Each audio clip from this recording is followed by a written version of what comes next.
If you ever feel that the modern world is spinning too fast, where the noise of technology, financial pressures, and relentless rush create a jarring cacophony that belongs not to physics, but to the soul, then join me on a journey. We crave a slowdown, a moment to breathe, to enjoy life unburdened by chronic financial stress. Today, we will do the extraordinary. We will turn off that noise and travel back to a time when life's pace was not yet crushed by technology and haste. Canada of the 1960s. This was the most peaceful transitionary period, an era where peace was not mere silence, but the presence of contentment and affordability.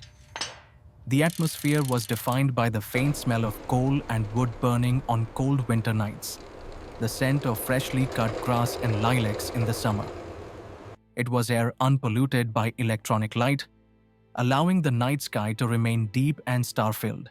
Even in the suburbs, the rhythm of life in 1960s Canada was slow and deliberate. People had time to talk to the grocer, time to repair things instead of disposing of them. The concept of disposable goods was not yet prevalent, and time to genuinely listen to the 6 p.m. news on the radio. Daily life was built on trust and direct interaction, rather than anonymity and efficiency. If Toronto was the birthplace of the Canadian dream, built on financial stability, its transformation in the 60s was a quiet evolution from provincial town into a multicultural metropolis.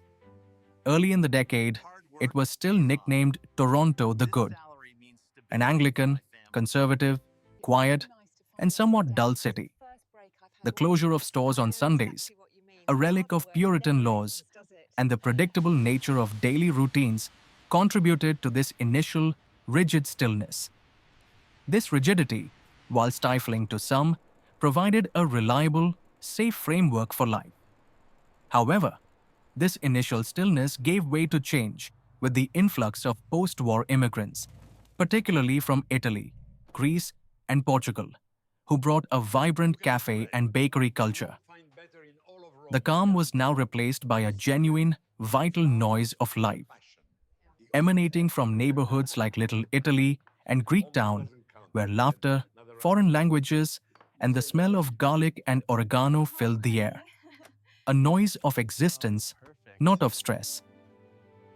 The beauty lay in the contrast.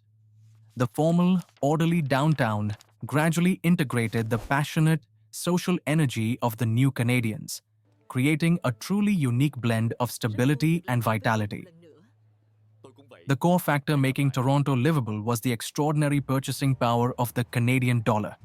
The average annual salary of around $7,500, $8,500 CAD in the 1960s could buy stability. The average house price was only about $25,000, $35,000 CAD, equivalent to just 3 to 4 years of one person's income. This meant that chronic financial anxiety was practically non-existent. The ability to buy a small house in Etobicoke or Scarborough with a manageable mortgage, often requiring just one full-time salary, fostered deep social optimism and stability. This financial peace was the bedrock of communal well-being, allowing families to plan for the future without the existential dread that characterizes the housing market today. When the mortgage was low, the fear of job loss was manageable. There was a societal buffer against catastrophic failure. Furthermore, public services were easily accessible. The TTC streetcar cost only about 20 cents, and essential groceries like a loaf of bread cost under 30 cents, reinforcing the accessibility of a comfortable life. High safety levels stemmed from community trust, a social contract that relied on shared accountability rather than surveillance.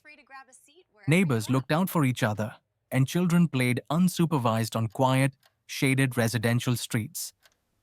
Kensington Market was an authentic immigrant hub where transactions were personal, based on relationship and bargaining, not the faceless anonymity of chain stores.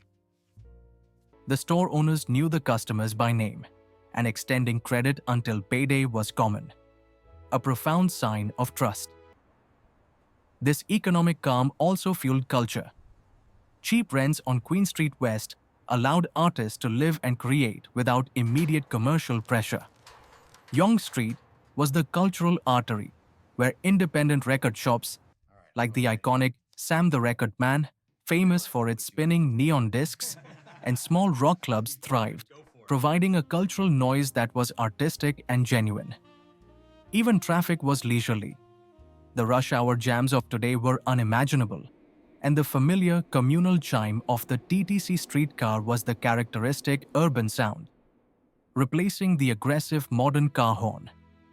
The absence of multi-lane highways carving through the city center, a battle won by local activists against initial plans, preserved the human scale of the urban core. Moving to Montreal, the city in the 1960s was the pinnacle of elegance and unlimited hope, serving as Canada's economic and cultural capital. It was shaped by the Expo 67 International Exhibition, a potent symbol of optimism and architectural innovation, like Habitat 67, a modular vision of the future. The Expo was more than a fair. It was a declaration of national confidence, drawing millions globally and giving Montreal an unparalleled cosmopolitan swagger.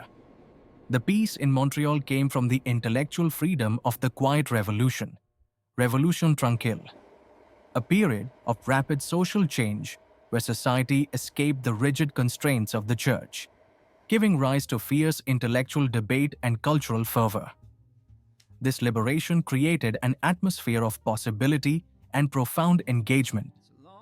Despite being the economic powerhouse, the cost of living in Montreal remained comparatively low. Rent for a spacious apartment in desirable areas like Plateau Montreal or Myland, often featuring high ceilings and beautiful original trim, was only about $80, $120 CAD per month. This vast disposable income liberated people from survival pressure, allowing them to nurture culture and the art of living. The European lifestyle was affordable. Residents could spend hours in a small cafe in the Latin Quarter or Vieux Montreal for minimal cost, a cup of coffee costing 10 to 15 cents, fostering a philosophy of social peace, a dedication to l'art de vivre, where time for reflection and connection was prioritized over hurried performance demands. The metro system, launched in 1966, was not merely functional, but a work of urban art, with distinct architectural designs for each station, reflecting a commitment to public beauty and human dignity. This brought order and humanity to transit. Bilingualism was common, creating a rich cultural soundscape. Small, crowded jazz clubs on Rue Saint-Laurent were where legends like Leonard Cohen began their careers, setting the stage for a cultural revolution fueled by affordability. Social interaction was deeply meaningful, relying on face-to-face dialogue, a crucial differentiator from the digitally fragmented exchanges of today. The political tensions that would later destabilize the city were still nascent, allowing the cultural boom of the 60s to flourish in relative calm. Finally, Vancouver in the 1960s was a world apart, a relatively small city where people lived by coast time, slower and more relaxed. The urban density was low, meaning traffic was minimal, and the ubiquitous high-rise glass towers had not yet colonized the skyline, leaving stunning, unobstructed views of the mountains and the ocean from virtually every point. The peace in Vancouver originated from its inseparable connection to nature, with clean air and an unobstructed view of the mountains. Vancouver was a cheap paradise for young people seeking freedom and a minimalist lifestyle. Rents were substantially lower than in the East, making it an ideal destination for those prioritizing quality of life over career hustle. Communities in Kitsilano, Kits, a counterculture hub, embraced simplicity. This movement wasn't driven by necessity as much as by choice. Residents lived in small wooden houses, grew vegetables, and played acoustic guitar on the beach. Their wealth was measured by time and space, not money. This voluntary financial simplicity reinforced a powerful peace of mind. the core of a life unburdened. The Granville Island of the late 60s was just starting its transition from an industrial area into a rudimentary community market. It was a rugged working industrial space intermingled with early artistic and food stalls, maintaining the intimacy of direct transactions with local producers, a relationship that has largely been replaced by global supply chains today. The city's low density meant less urban noise and stress, allowing the sounds of the ocean and the mountains to dominate the soundscape. For a young person, Vancouver offered the perfect blend of metropolitan culture with its own burgeoning music and art scene and wilderness accessibility, all while being fiscally manageable. The stability and high quality of life in 1960s Canada were not accidental. They resulted from a potent combination of factors that are now obsolete, representing a fundamental shift in the Canadian social contract. The collapsed pillar of affordability and financial security, low housing cost ratios, high purchasing power relative to income, and affordable essentials. The broken thread of social connection, the complete absence of ubiquitous technology, meant absolute peace from digital interruption, forcing deep, direct communal ties, and a culture of community and optimism. Low consumer pressure, a focus on repairing rather than replacing, and the underlying optimism of building a shared, equitable nation, embodying the just society ideal of Pierre Elliott Trudeau, who rose to prominence in this decade, contributed to a powerful sense of social cohesion. The rise of multiculturalism, formally adopted in 1971 but gaining ground throughout the late 60s, suggested a future where diversity was a source of strength, not tension. Even as national identity was being fiercely debated, from the new maple leaf flag in 1965 to the emerging Quebec sovereignty movement, there was a fundamental belief in the potential of Canada as a compassionate, fair middle power. The 1960s Canada was the perfect formula: low cost, high safety, and slow pace, creating a life profoundly worth aspiring to. For those who lived it, this serves as a potent reminder of a lost rhythm, a golden decade before the pressures of globalization, technological acceleration, and unchecked housing speculation redefined the national experience. They remember the sweetness of a time when the fundamental necessity of owning a home was not a distant, insurmountable burden. For the younger generation, it confirms that peace and affordability were once the standard. The next time you feel rushed on a modern Canadian street, breathe deep, remember the quiet warmth of that lost era, and know that it is the very soul we must strive to recover. The lesson of the 1960s is clear.